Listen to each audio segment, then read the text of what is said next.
মাননীয় অধ্যক্ষ এই গুৰুত্বপূৰ্ণ বিধেয়কখনত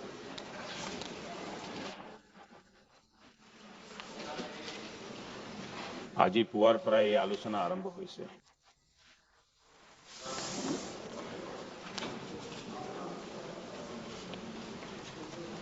ইয়াত বহু সতীৰ্থই যি বিষয় স্পৰ্শ কৰা হৈছে ইয়াক তথ্য আৰু আন দিশৰ পৰা সদনক নিশ্চয় জনাব আৰু সেয়েহে মই সেই বিষয়বোৰৰ মাজলৈ যাব নিবিচাৰো। মাননীয় অধ্যক্ষ, ৰাষ্ট্ৰৰ জীৱনত কিছু গুৰুত্বপূৰ্ণ মুহূৰ্ত আহে আৰু তেতিয়াৰ সমাজৰ মানসিক স্থিতি আৰু নেতৃত্বৰ ক্ষমতা সেই মুহূৰ্তটোক ক্যাপচাৰ কৰি ইয়াক এখন ৰাষ্ট্ৰৰ আমানত কৰি তোলে, এক শক্তিশালী ঐতিহ্য গঢ়ে।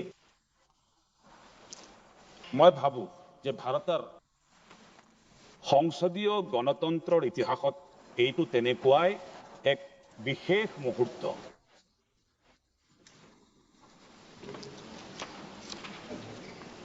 প্ৰকৃততে প্ৰয়োজন আছিল যে 25-30 বছৰ আগতে যেতিয়াৰ পৰা এই চিন্তা আহিল, প্ৰয়োজন অনুভৱ হল। আমি ইয়াক কাৰ্যকৰী কৰিলোহেঁতেন আৰু আজি তাক যথেষ্ট পৰিপক্কতাৰ স্তৰলৈ লৈ গলোহেঁতেন আৰু প্ৰয়োজন অনুসৰি সময়ে সময়ে সংস্কাৰো হলহেঁতেন। আৰু এয়াই গণতন্ত্ৰৰ বিউটি। আমি মাদাৰ অফ ডেমক্ৰেসি। আমাৰ যে হাজাৰ হাজাৰ বছৰৰ গণতন্ত্ৰৰ এক বিকাশ যাত্ৰা চলি আহিছে আৰু সেই বিকাশ যাত্ৰাত এক নতুন মাত্ৰা যোগ কৰাৰ এক শুভ অৱকাশ সদনৰ আমি সকলো সতীৰ্থই লাভ কৰিছো। আৰু মই এই কথা আৰম্ভণিতেই কৈছো যে আমি সকলোৱেই ভাগ্যৱান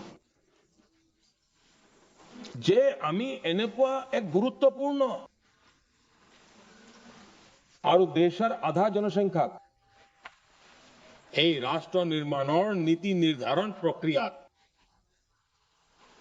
অংশীদাৰ বনাবলৈ সৌভাগ্য লাভ কৰিছো।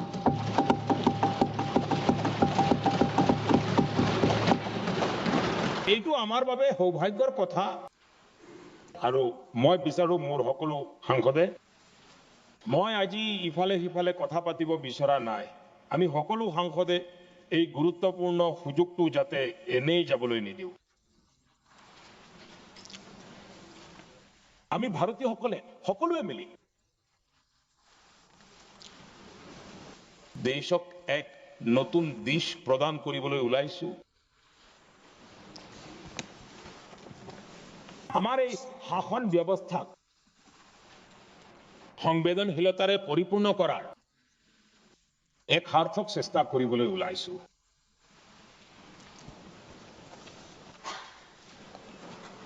আৰু মোৰ সম্পূৰ্ণ বিশ্বাস আছে যে এই মন্থনৰ পৰা যি অমৃত ওলাব সেয়াই দেশৰ ৰাজনীতিৰ তাৰ ৰূপ স্বৰূপটো নিৰ্ধাৰণ কৰিবই, কিন্তু ই দেশৰ দিশ দশা নিৰ্ধাৰণ কৰিব। এই গুৰুত্বপূৰ্ণ সময়ক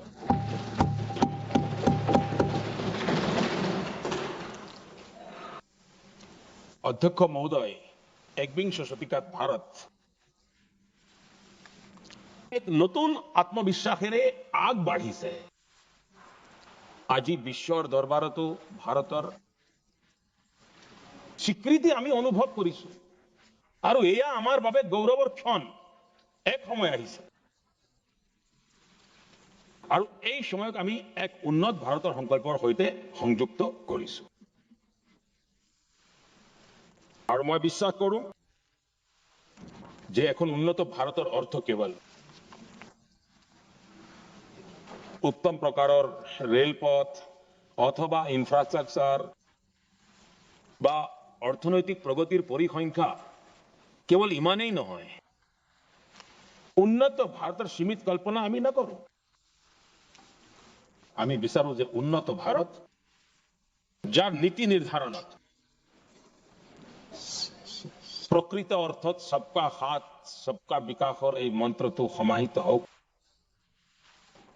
দেশৰ 50% জনসংখ্যাই নীতি নিৰ্ধাৰণৰ এক অংশ হওক, এইটো সময়ৰ দাবী। আমি ইতিমধ্যে পলম কৰিছো, কাৰণ যিয়েই নহওক, দায়ী যিয়েই নহওক, কিন্তু এই সত্য আমি স্বীকাৰ কৰিব লাগিব। অকলে লগ পালে আমি মানি লওঁ, হয়, কিন্তু সামূহিকভাৱে লগ পালে, মোৰ মনত আছে ইয়াৰ প্ৰক্ৰিয়াত এটা দলৰ বাহিৰে সকলো দলক লগ কৰা হৈছিল। যিসকলৰ সৈতে মিলিত হোৱা হৈছে কোনেও তাত্ত্বিক বিৰোধিতা কৰা নাই। পিছত যিয়েই নহওক ৰাজনৈতিক দিশ লোৱা হৈছে,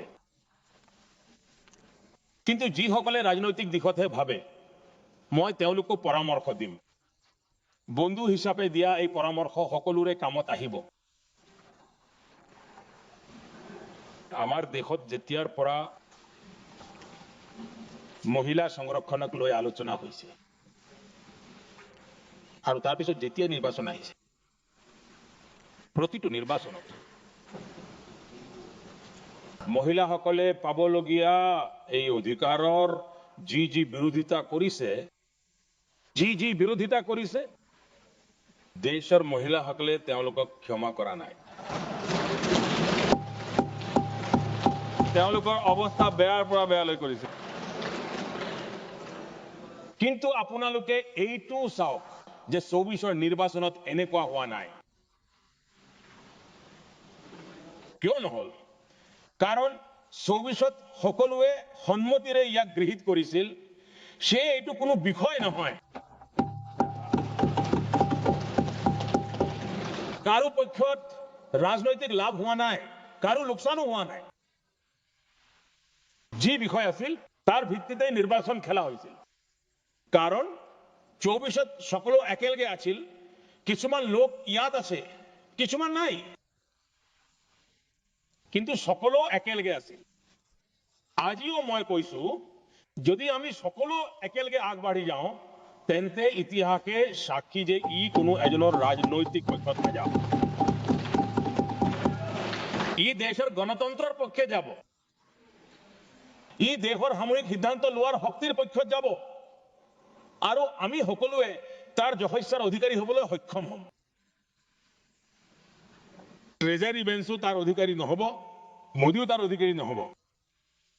ইয়াত বহি থকা সকলোৱে অধিকাৰী হ'ব। আৰু সেয়েহে যিসকল লোকে ইয়াত ৰাজনীতিৰ গোন্ধ পাইছে, মই বিচাৰো তেওঁলোকে নিজৰ পৰিণাম যোৱা 30 বছৰত চাওক। তেওঁলোকৰো লাভ ইয়াতেই আছে। মই পথ দেখুৱাইছো। লাভ এইটোৱেই যে লোকচানৰ পৰা বাচি যাব। আৰু সেইবাবেই মই ভাবো যে ইয়াক কোনো ধৰণৰ ৰাজনৈতিক ৰং দিয়াৰ প্ৰয়োজন নাই।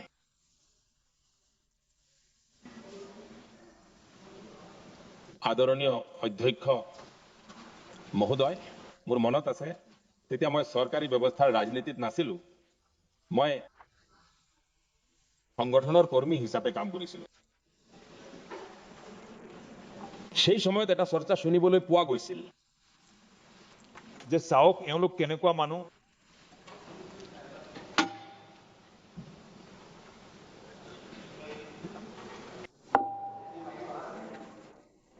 পঞ্চায়তত সংৰক্ষণ দিব লাগে, তেতিয়া আৰামেৰে দি দিয়ে।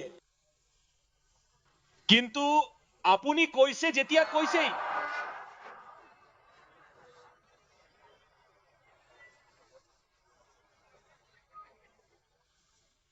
পঞ্চায়তত সংৰক্ষণ দিব লাগে, তেতিয়া আৰামেৰে দিয়ে।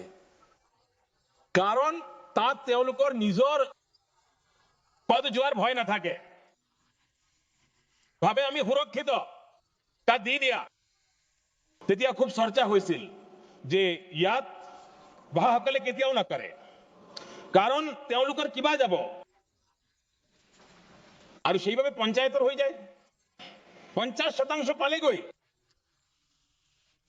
মই ৰাজনৈতিক দৃষ্টিৰে আৰু এটা কথা বুজাব বিচাৰো বন্ধুসকল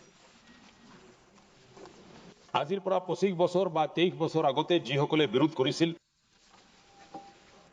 তেতিয়া বিৰোধ ৰাজনৈতিক পৰ্যায়ত তললৈ যোৱা নাছিল আজি তেনেকৈ বুজি পোৱাৰ ভুল নকৰিব যোৱা 25ৰ পৰা 30 বছৰত একেবাৰে গ্ৰাছৰুট লেভেলত পঞ্চায়তী নিৰ্বাচনত জিকি অহা বাইদেউসকলৰ মাজত এক পলিটিকেল কনচিয়াছনেছ আছে তেওঁলোক গ্ৰাছৰুট লেভেলৰ পৰা অপিনিয়ন মেকাৰ 30 বছৰ আগতে তেওঁলোক শান্ত আছিল কোৱা নাছিল বুজিছিল কিন্তু কোৱা নাছিল আজি তেওঁলোক ভকেল আৰু সেয়ে এতিয়া যিয়েই পক্ষ বিপক্ষ নহওক যি লাখ লাখ বাইদেৱে কেতিয়াবা পঞ্চায়তত কাম কৰিছে তেওঁলোকে প্ৰতিনিধিত্ব কৰিছে জনতাৰ সুখ দুখৰ সমস্যা গভীৰভাৱে দেখিছে তেওঁলোক আন্দোলিত তেওঁলোকে কয় যে ঝাৰু জাবৰৰ কামত আমাক জড়িত কৰে সেইটোতো পৰিয়ালতো আগতে হৈছিল এতিয়া আমাক সিদ্ধান্ত প্ৰক্ৰিয়াত জড়িত কৰক আৰু সিদ্ধান্ত প্ৰক্ৰিয়া বিধানসভা আৰু পাৰ্লিয়ামেন্টত হয়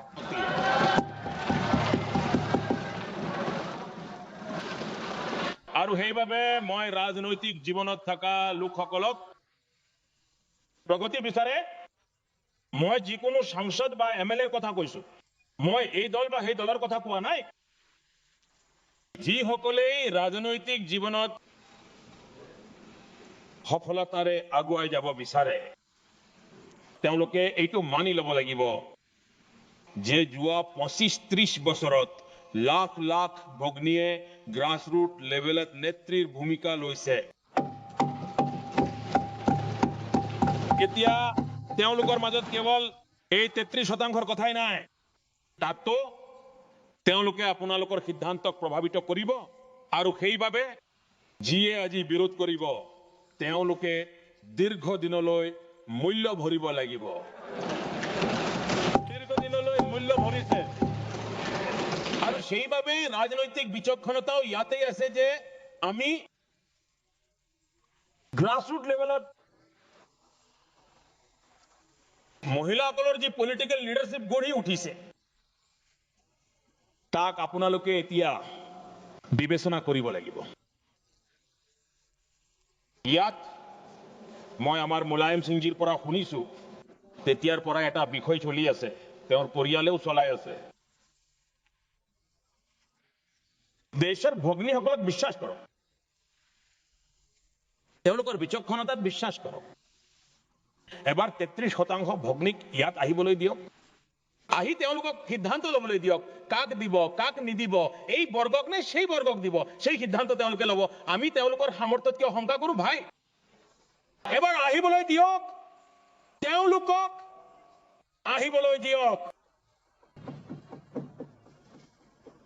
আহিব 34 চনা আৰু দ্বিতীয় কথাটো হ'ল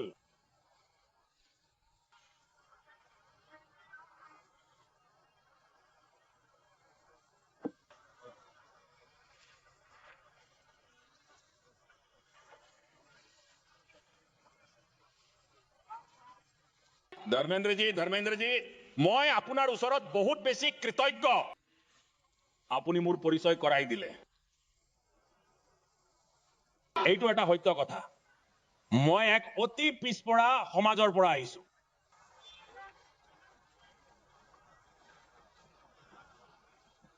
ধৰ্মেন্দ্ৰজী মই আপোনাৰ ওচৰত বহুত বেছি কৃতজ্ঞ আৰু অখিলেশজী মোৰ বন্ধু হে কেতিয়াবা সহায় কৰে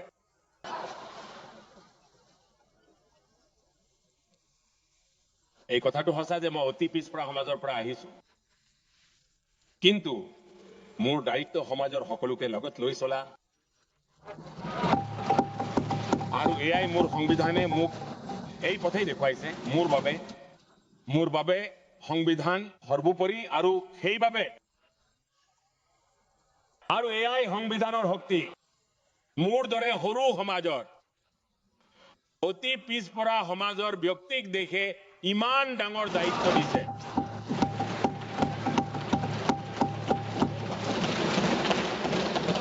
আৰু সেইবাবে মই দেশবাসীৰ ওচৰত ঋণী আৰু মই সংবিধান নিৰ্মাতাসকলৰ ওচৰত ঋণী যাৰ বাবে আজি মই স্থানত আছো কিন্তু আদৰণীয় অধ্যক্ষজী পিছপৰা জাতিক স্বীকাৰ কৰিছে কিন্তু আমি পিছপৰা জাতিৰ সৈতে অন্যায় হোৱা দেখিছো ইমানেই নিবেদন আদৰণীয় অধ্যক্ষ মহোদয় আজি জীৱনৰ প্ৰতিটো ক্ষেত্ৰতে আমি নাৰী শক্তিক দেখিবলৈ পাইছো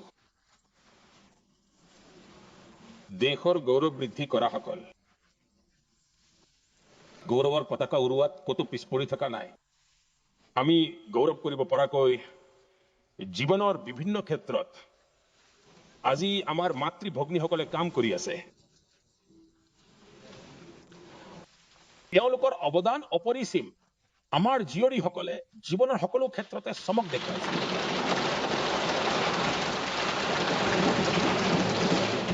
কি যে অপৰিসীম সামৰ্থ্য তেওঁলোকক অংশীদাৰিত্বৰ পৰা কিয় ৰখাইছো ইমান শক্তি খৰচ কৰাইছো তেওঁলোক জড়িত হলেহে আমাৰ সামৰ্থ্য বৃদ্ধি পাব আৰু সেয়ে মই আজি আপোনালোকক আবেদন কৰিছো যে ইয়াক ৰাজনীতিৰ তুলাচনীত নুজুখিব এয়া ৰাষ্ট্ৰৰ স্বাৰ্থত লোৱা সিদ্ধান্ত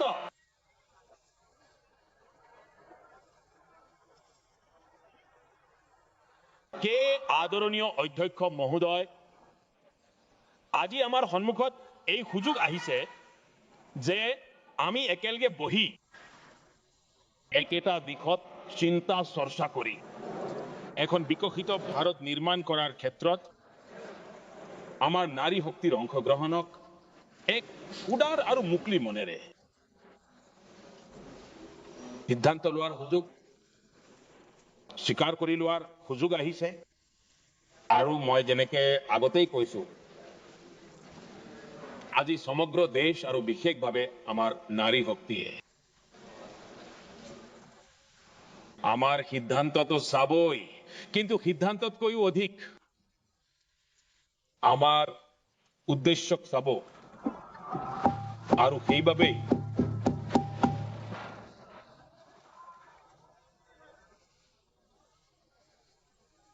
আমাৰ উদ্দেশ্যত থকা অভিসন্ধিক দেশৰ নাৰী শক্তিয়ে কেতিয়াও ক্ষমা কৰি নিদিব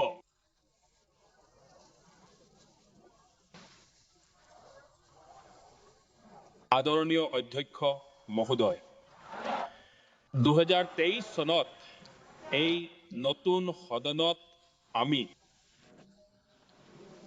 সৰ্বসন্মতিৰে এক প্ৰকাৰ এই অধিনিয়মখনক স্বীকাৰ কৰিছিলো গোটেই দেশতে আনন্দৰ পৰিৱেশ সৃষ্টি হল তাত ৰাজনৈতিক ৰং নালাগিল আৰু সেয়া ৰাজনৈতিক ইস্যু নহল হে এক ভাল পৰিস্থিতি আছিল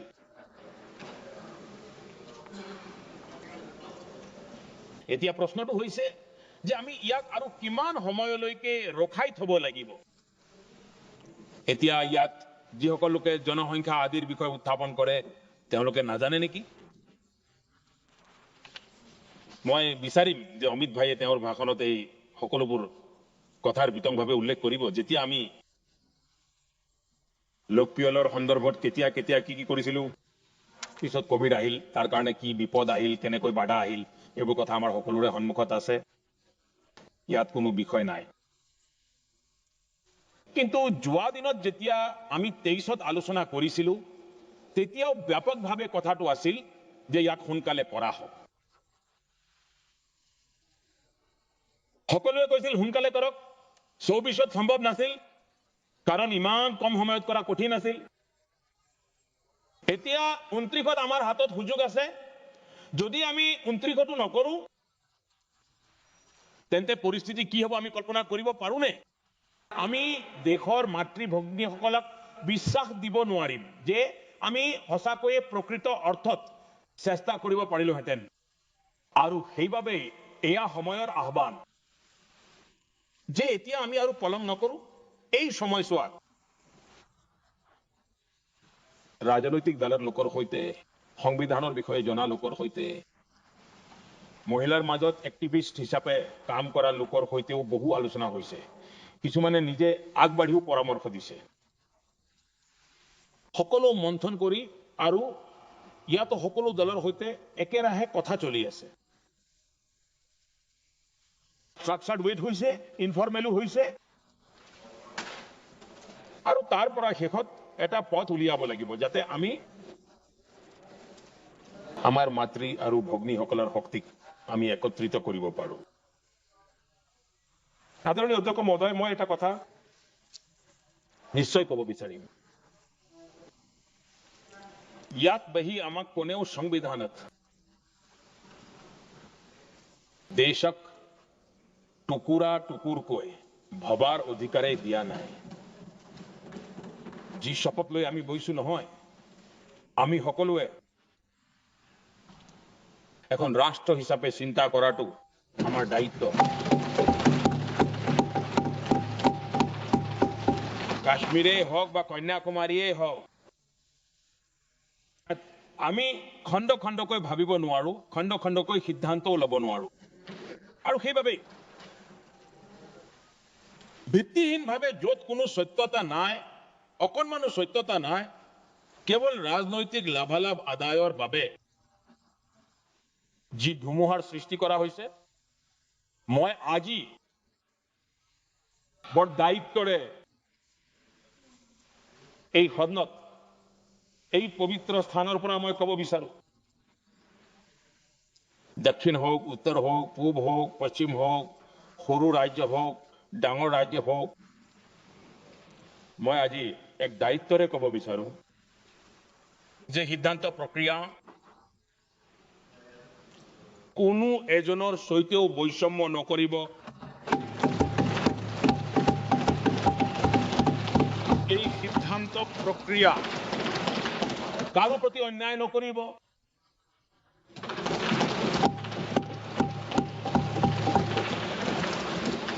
অতীতত যি চৰকাৰ আছিল আৰু যাৰ কাৰ্যকালত সীমা নিৰ্ধাৰণ হৈছিল আৰু যি অনুপাত সেই সময়ৰ পৰা চলি আহিছে সেই অনুপাতটো কোনো ধৰণৰ পৰিৱৰ্তন নহব আৰু বৃদ্ধিও সেই একেই অনুপাতে হ'ব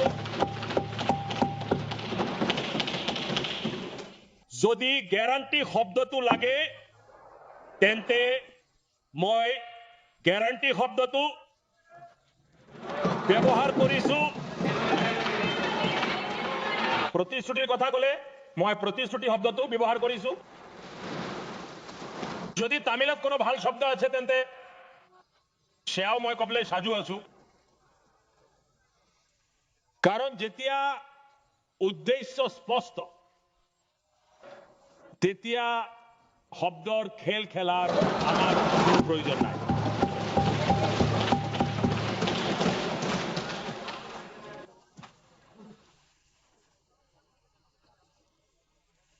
আদৰণীয় অধ্যক্ষ মহোদয় মই আজি সদনৰ সকলো সতীৰ্থকে এই কথা ক'ব বিচাৰো সতীৰ্থসকল আমি কোনো ধৰণৰ ভ্ৰমত নাথাকিম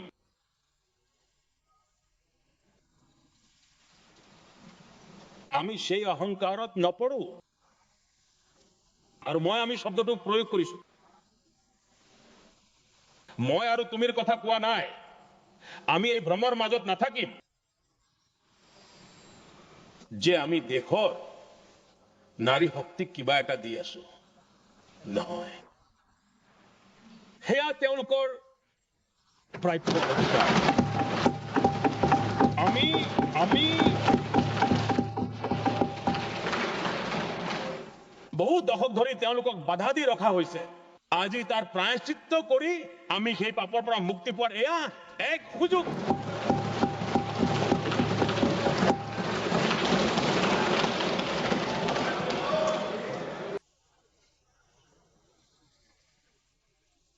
এই কথা আমি সকলোৱে জানো প্ৰত্যেকে কেনেকৈ প্ৰতিবাৰ চতুৰালি কৰিছে চতুৰালি একেবাৰে আমিতো ইয়াৰ পক্ষতেই আছো কিন্তু আমি ইয়াৰ লগতে কিন্তু প্ৰতিবাৰেই কোনোবা নহয় কোনোবা টেকনিক্যাল লেজু লগাই ইয়াক ৰখাই দিয়া হৈছে। প্ৰতিবাৰে এনেকুৱা কথা অনা হৈছে। 33% মহিলাৰ সংৰক্ষণৰ বিৰোধিতা কৰিব পৰাৰ সাহস নাই। সেইদিন উকলি গ'ল। আপোনালোকে কৰিব নিবিচাৰে, কিন্তু কবলৈও সাহস নাই। আৰু সেইবাবেই টেকনিকেল অজুহাত, এইটো কৰিলে সেইটো, সেইটো কৰিলে এইটো। এতিয়া আপোনালোকে দেশৰ নাৰীক আৰু বুজাব নোৱাৰিব। সদনত সংখ্যাৰ খেল সময়ে কব, কিন্তু নিশ্চিত যে আপোনালোকে এই বিভিন্ন ধৰণৰ অজুহাত, বিভিন্ন ধৰণৰ টেকনিকেল বিষয়ৰ আধাৰত কথাবোৰ জটিল কৰি 3 দশকলৈকে ইয়াত বাধা দি আবদ্ধ কৰি ৰাখিলে। আপোনালোকে যি কৰিবলগীয়া আছিল কৰিলে, এতিয়া এৰি দিয়ক। 3 দশক কম নেকি ৰখাবলৈ? ৰাখক। আপোনালোকে ৰখাই থলে, একো কৰিব নোৱাৰিলে, এতিয়া কৰক।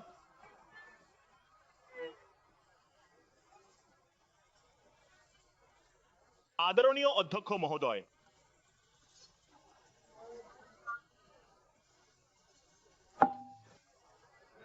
ইয়াত কিছু লোকে ভাবে, চাওক, ইয়াত কিছু লোকে ভাবে ইয়াত মোদীৰ ৰাজনৈতিক স্বাৰ্থ আছে।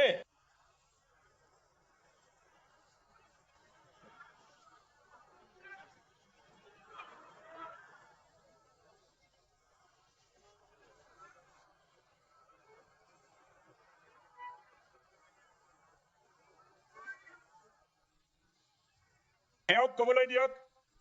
তাত বেচেৰাৰ ওপৰত তলা লগোৱা, কাষৰ কোনোবাই কবলৈ নিদিয়ে।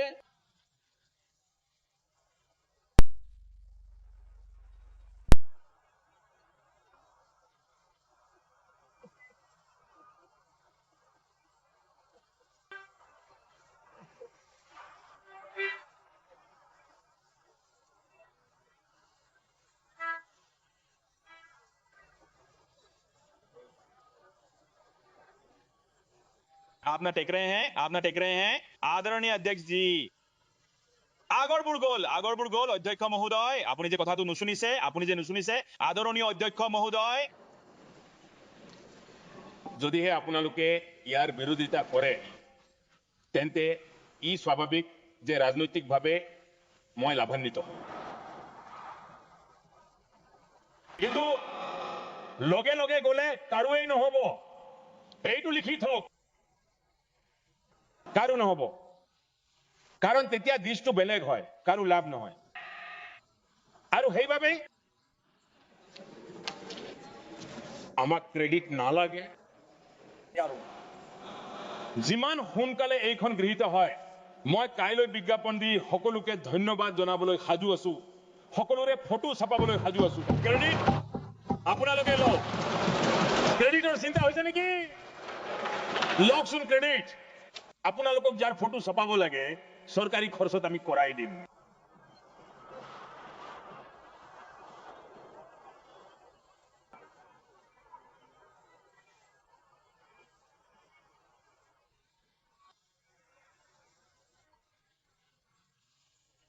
মই আপোনালোকক ক্ৰেডিটৰ এখন ব্লেংক চেক দিছো।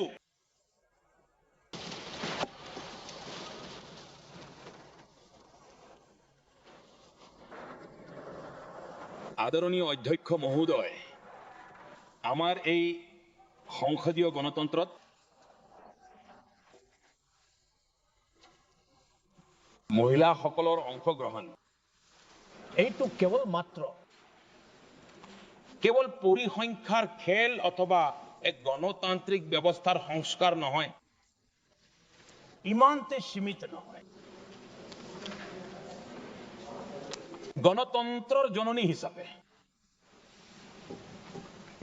মাদাৰ অফ ডেমক্ৰেসি হিচাপে এই সিদ্ধান্তটো লোৱা হৈছে। এইটো হৈছে ভাৰতৰ কমিটমেন্ট। এইটো এক সাংস্কৃতিক কমিটমেন্ট।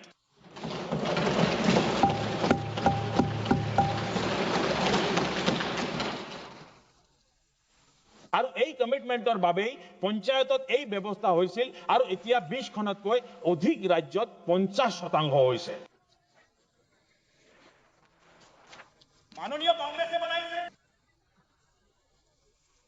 আৰু আমি অনুভৱ কৰিছো মই দীৰ্ঘ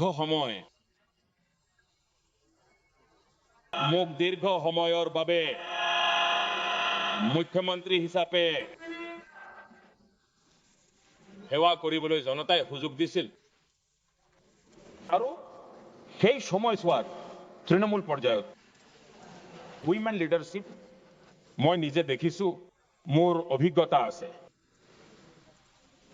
যি সংবেদনশীলতা তাৰ সৈতে সমস্যাসমূহৰ সমাধানত তেওঁলোকৰ কমিটমেণ্ট অতি ফলপ্ৰসূ আছিল বিকাশৰ যাত্ৰা গতি প্ৰদান কৰাত তেওঁলোকৰ ভূমিকা আছিল আৰু সেই অভিজ্ঞতাৰ ভিত্তিত মই কওঁ যে এই সদনত তেওঁলোকৰ কণ্ঠস্বৰ নতুন শক্তি হৈ পৰিব নতুন চিন্তা যোগ হ'ব দেশৰ দিশত এক নতুন সংবেদনশীলতা যোগ হ'ব তথ্য আৰু তৰ্কৰ আধাৰত অভিজ্ঞতা যেতিয়া যোগ হয় তেতিয়া মই ভাবো তাৰ সামৰ্থ্য অনেক গুণে বাঢ়ি যায় আৰু সদন কিমান সমৃদ্ধ হয়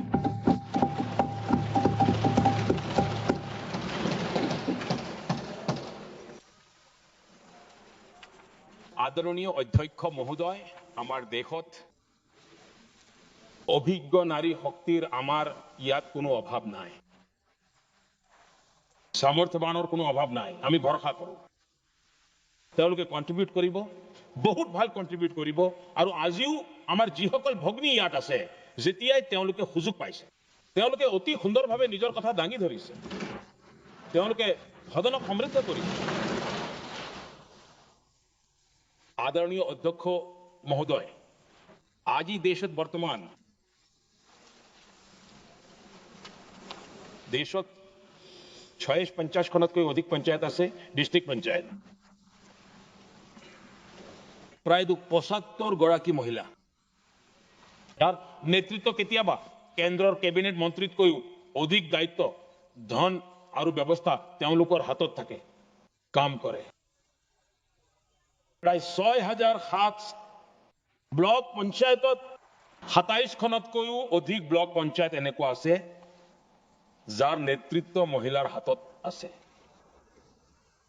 আজি আমাৰ দেশত 9খনতকৈও অধিক চহৰত আৰবান লোকেল বডিজৰ হেড হিচাপে মেয়ৰে হওক বা ষ্টেণ্ডিং কমিটিৰ কাম চোৱা ভনীসকলে হওক তেওঁলোকৰ শক্তি আছে আৰু মই বিশ্বাস কৰোঁ যে আজি দেশে যি প্ৰগতি কৰিছে সেই প্ৰগতিৰ ক্ষেত্ৰত তেওঁলোকৰো গুৰুত্বপূৰ্ণ অৱদান আছে সেই ঋণ স্বীকাৰ কৰাৰ এয়াই সুযোগ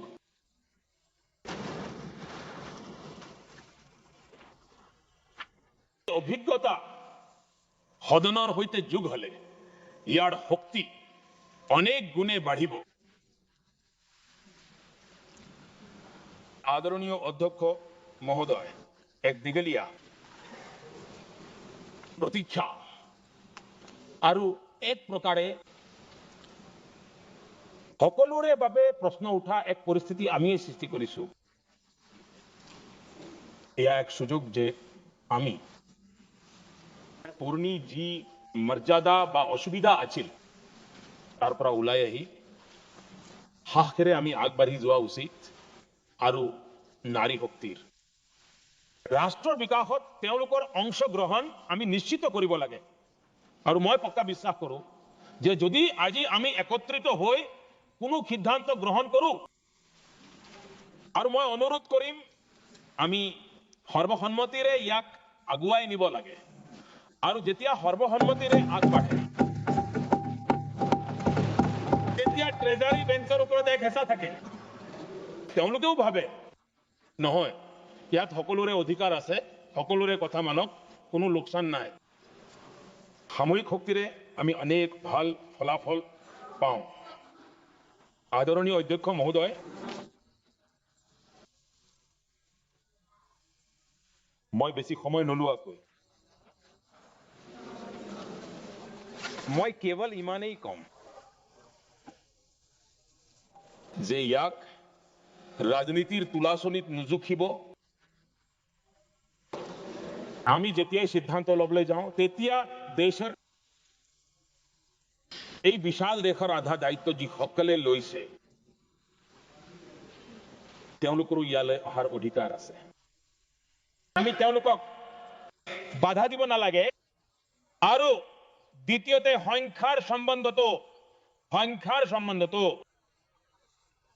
সংখ্যাৰ ক্ষেত্ৰতো আগৰে পৰা এটা মত চলি আহিছিল আলোচনা হৈছিল যে ডাঙৰীয়া এওঁলোকৰ কম নকৰিব বঢ়াই দিলে সোনকালে হ'ব সেই অধিক কৰাৰ কথা আহিছে যে যি 33% সংখ্যা আছিল হেয়া আৰু বঢ়াই দিয়ক যাতে কাৰোবাৰ যাতে এনে নালাগে যে মোৰ অধিকাৰ গ'ল এক নতুন শক্তি যোগ হ'ব অতিৰিক্ত শক্তি যোগ হ'ব আৰু এতিয়া সদনৰ গঠনো আমি আগৰে পৰা ভাবি থৈছো ঠাই বনাই লোৱা হৈছে আদৰণীয় অধ্যক্ষ মহোদয় মই পাতলকৈ ক'ব খোজো প্ৰত্যেকৰে নিজৰ ৰাজনৈতিক কাৰণ থাকে আৰু পৰাজয়ৰ ভয় অলপ আচৰিত কৰিব পৰা বিধৰ হয় কিন্তু নিজৰ হাতেৰে যেতিয়া কোনো শুভ কাম হয় যাতে চকু নালাগে তাৰ বাবে কলা ফুট লগোৱাৰ পৰম্পৰা আছে মই আপোনাক ধন্যবাদ জনাইছো কলা ফুট লগোৱাৰ বাবে বহুত বহুত ধন্যবাদ